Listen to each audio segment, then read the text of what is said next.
My name is Imani Brooks. I'm 33 years old and live in a quiet neighborhood just outside Atlanta, Georgia.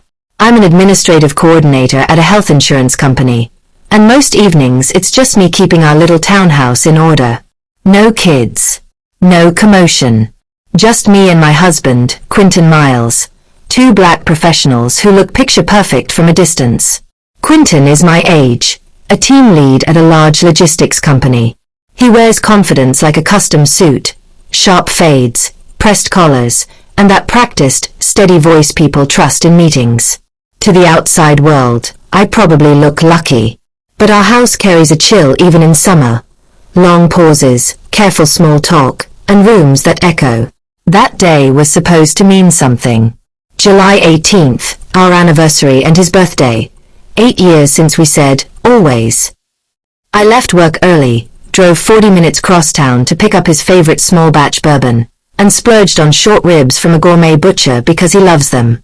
I'm not a natural chef, but I wanted the night to feel like us trying again. I strung soft lights across the patio, laid a cream tablecloth, set the silverware just so. In the fridge, a white iced cake I'd ordered last week, the message piped in neat script. Quentin, happy birthday and anniversary. By 7, I slipped into a dress I'd been saving, touched up my lipstick, and waited. By 8, I lit the candles. By 9, I texted, I'm waiting. No reply. At 9:30, I called. 5 rings. Voicemail. At 10:20 p.m., an email pinged my phone. One line from Quentin. Client issue. Staying late. We'll celebrate another time. No, thank you. No, happy anniversary. I set the phone down. The candles were stubs. Dinner sat untouched like a quiet accusation. I didn't cry. Something inside me simply shifted, like a lock sliding open. I boxed the ribs, took down the lights, folded the napkins. No celebration, just the hum of the refrigerator and my own breathing. I slept in that dress, staring at the ceiling while his message replayed on a loop. It wasn't the first late night, but this one felt like a warning, thin, cold, and certain. The next morning, I went to work like nothing happened. All day, no word from him. By lunch, unease had settled under my ribs. I called his office. The receptionist hesitated, then said, "Oh, Mr. Miles resigned 3 days ago." The world narrowed to the size of a phone screen. In that instant I understood. It wasn't a late meeting. It wasn't a client. My husband had already stepped out of our life. I was just the last to know. I drove home with my fingers locked around the wheel, every yellow light daring me to stop. The minute I opened our third-floor walk-up, something felt off. Too neat, too still. My eyes went straight to the shoe rack. The middle row, where Quentin kept his oxblood loafers, was empty. Quentin. My voice bounced down the hall. He was in the bedroom beside an open suitcase, stacking shirts with conference trip precision. A navy suit. Cufflinks still in the box. Brand new dress shoes with the tags hanging. Not his everyday rotation. "What are you doing?" I asked, keeping my tone even. He looked up like I was a neighbor who'd wandered in. "You're back. Where are you going?" "Out of state," he said, cool as a weather report. "Took a new position in Tucson." "You quit, without telling me." The words scraped my throat. No answer. He slid a slim folder from his duffel and set it on the dresser. When I opened it, everything narrowed to a single word: divorce. "Why?" I managed. His jaw flexed. "You're not the partner I need, Imani. You prioritize work. The place gets dusty. You only cook when you feel like it. It's like I'm an afterthought." A short, humorless breath left me. "I work full-time. I pay half the mortgage. I cook and you text that you already ate. I clean and you tell me not to touch your office. And somehow I'm the problem." "Excuses," he snapped. "A real wife doesn't need reminders." "And a real husband doesn't disappear," I said quietly. He zipped the suitcase and headed for the door. Lease is set near the new job. I start next week. Don't drag this out. So that's it. No conversation after 8 years. I don't owe you anything, he said, brushing past. The door shut with a cool, final click. I slid to the floor, the folder slipping from my hands. 2 days later, the property office called. Ms. Brooks, we received a request to remove a co-borrower from your mortgage. The departing party stated the remaining occupant will vacate by month's end. No plan. Just a deadline. That night I emptied the desk drawer and pulled receipts. Sofa, my name. Fridge, my name. Dining set, my name. He'd taken clothes and a few gadgets. The bones of the home were still mine. The papers sat on the kitchen table for 3 days like a wound that refused to open. I kept circling them, waiting for an explanation to materialize between the lines. Nothing came. Only the echo of Quentin's silence. Saturday evening, my phone reminded me about the 16-year high school reunion I'd already paid for. I had pictured arriving with Quentin's arm around me, the solid couple among messy stories. Instead, I faced my reflection, tired eyes, steady spine. I slipped into a black dress, pressed on wine-dark lipstick, and pinned my curls back. Not to impress anyone, just to prove I could still stand in a room and be whole. Skyline taproom pulsed with laughter and glass clinks. I hovered near the mural until a warm voice cut through the noise. Imani. I turned. Devin Cole, the quiet bassist from school, now with a little scruff and a grounded calm. He handed me a logger. Still fashionably late, huh? We tucked into a two-top by the wall. He told me he'd been divorced for 2 years and was raising his 7-year-old son. No bitterness. Just honest sentences. When he asked about Quentin, I said, "We're ending it." He didn't pity me. He changed the subject. That felt like grace. Driving home under the soft summer dark, an old anthem came on and hit like a truth serum. I'd spent years explaining away empty chairs at dinner, unanswered texts, hugs that evaporated. He's busy. Be patient. Try harder. Somewhere between verse and chorus, I realized I'd been living like a ghost in my own life. Sunday morning, Quentin called. I told the bank we're separating finances and I'm off the mortgage by month end, he said, flat. You should start packing. You don't think to ask if I have somewhere to go? I set my mug down. You're grown. Figure it out. I looked at the papers, then picked up a pen. Good, I said calmly. I'll sign. Silence. And Quentin, I added, voice steady as granite, don't call me again. I signed without a tremor. No tears. Just clarity after years of fog dressed as love. A week after I signed everything with my attorney, an email from Quentin hit my inbox close to 10 at night. The subject line was one word. Proof. I opened it. Before the text even registered, a photo filled the screen. A marriage certificate. Groom. Quentin Amir Miles. Bride. Ariel Stanton. County. Sunview County, Arizona. Date of registration. 2 days after the court finalized our divorce. My phone rang almost immediately. You saw it, right? Quentin's voice carried a triumphant slickness I'd never heard so naked before. I'm remarried. Life's never been better. I didn't respond. I listened. She's 33, same as you, but she's centered, graceful, and, he paused, hunting for words meant to cut. Stunning. You'd be jealous. Silence stretched between us. Ariel's family owns Stanton Urban Properties in Phoenix. They gave us a modern house near the foothills, and I'm stepping in as VP of Operations. Perfect fit. He waited for me to flinch. So that's why you wanted everything rushed, I said evenly. Partly, he replied. Mostly, I couldn't keep living with someone who treated marriage like a side gig. I breathed in once, slow. And your new wife? She's choosing home, he said, satisfied. And we're expecting a girl. 4 months.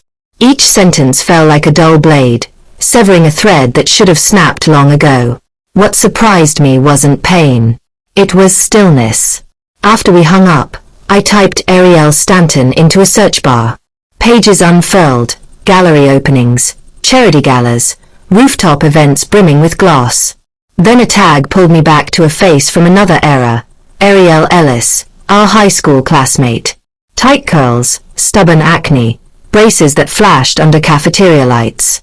Quiet to the point of invisible, always slipping through hallways with her head down. The woman on my screen, the curated angles, the sculpted jawline, the glass-smooth skin, looked like she'd been redrafted. I called Tasha Green, my best friend from back then. You remember Ariel Ellis? Tasha didn't miss a beat. Baby, of course. Why? I told her about the quick divorce, the new marriage, the job that materialized through in-laws, the house gifted like a handshake. Tasha exhaled. Not shocked. Ariel moved to New York after graduation, said it was for design school.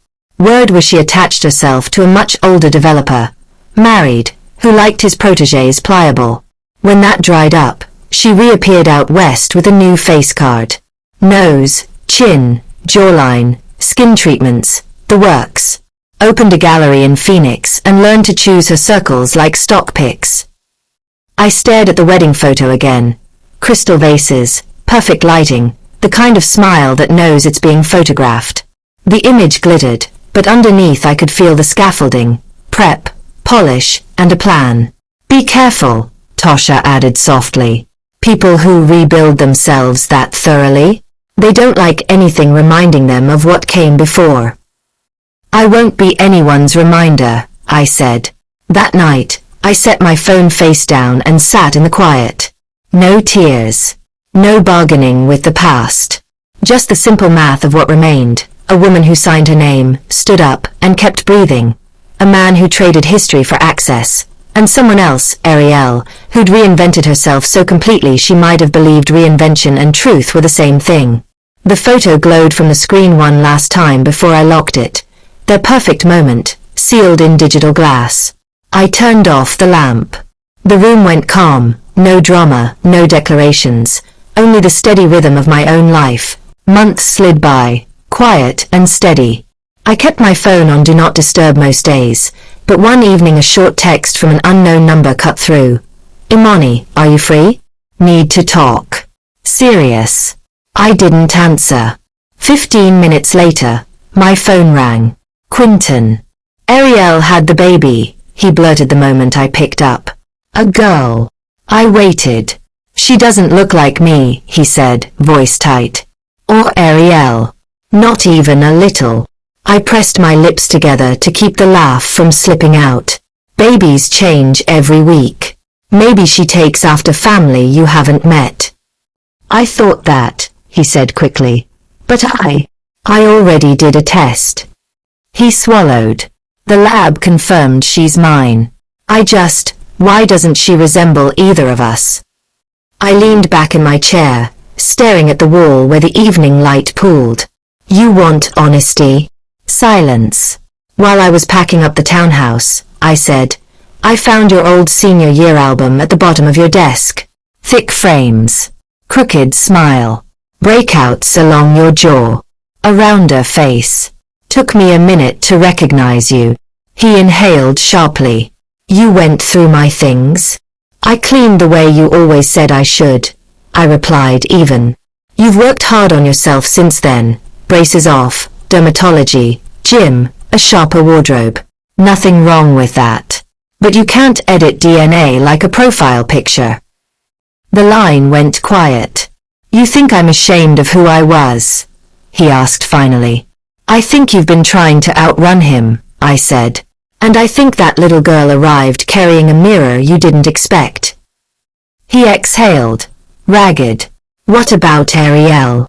I asked. She's struggling, he said, the words scraping. Won't hold the baby. Says she's exhausted, but every time she looks at her, she turns away. Her mother's been doing most of the feedings. I don't know what to do.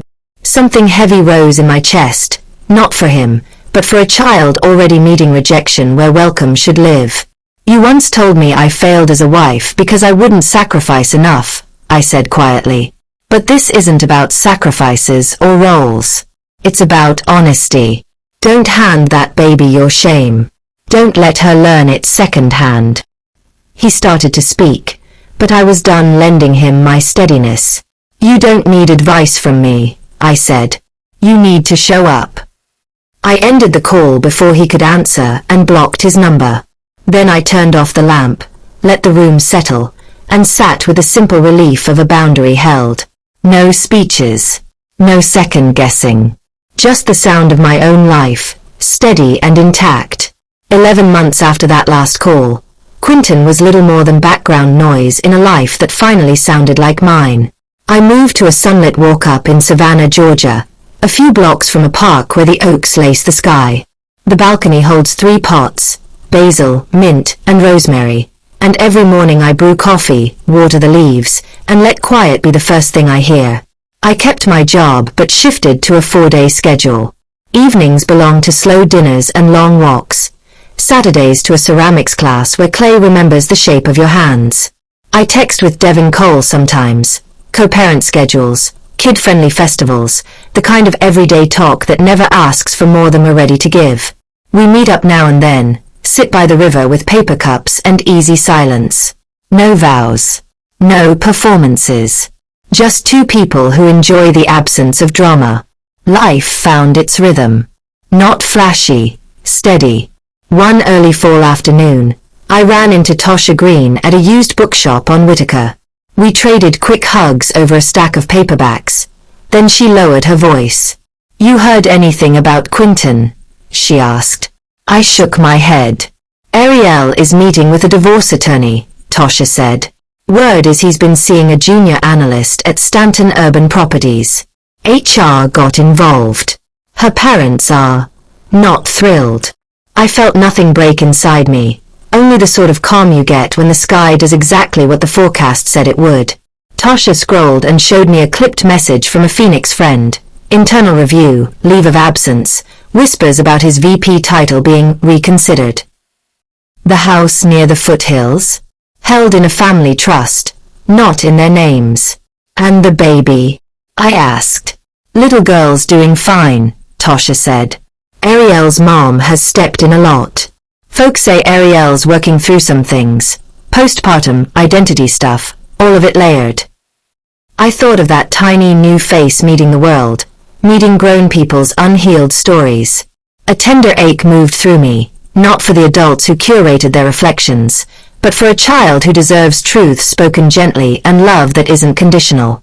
Back home, I set the books on my kitchen table and opened the windows. The evening slipped in, salt air, a little traffic, someone on the next block practicing scales on a sax. I cooked what I had, tomatoes, garlic, hand-torn basil, a skillet that learned patience the same year I did. When the pasta was done, I ate slowly barefoot, the balcony door open to the hour where birds tidy up the day. Sometimes I still take inventory. 8 years of marriage, a departure disguised as a promotion, a ring replaced before the ink dried. For a while I thought healing would feel like triumph. It doesn't. It feels like making the bed, paying your own bills, laughing with a friend on a Tuesday. It feels like a name written on a lease and a life that fits in your chest without squeezing. If anyone asks about forgiveness, I don't build a speech anymore. I say, I don't carry that weight. Not because I'm noble, because I'm busy living. You can remodel a face, a resume, a story you tell at parties. But you can't retouch lineage. You can't edit the way truth eventually walks through the door and sits down like it owns a chair. Imani Brooks's life didn't become perfect. It became hers, uncomplicated, honest, and wide enough to hold joy without apologizing for it. And that, more than any apology she never received, is the ending that matters. Appearances can fool a crowd, but truth doesn't ask permission to be seen. Imani chose peace over performance, and built a life that fit, not a life that impressed. What would you have done in her shoes? Drop your thoughts in the comments. I'm reading them. If this story moved you, tap like, subscribe, And hit the bell so you don't miss the next one. Thanks for watching. Choose honesty. Choose yourself. See you in the next chapter.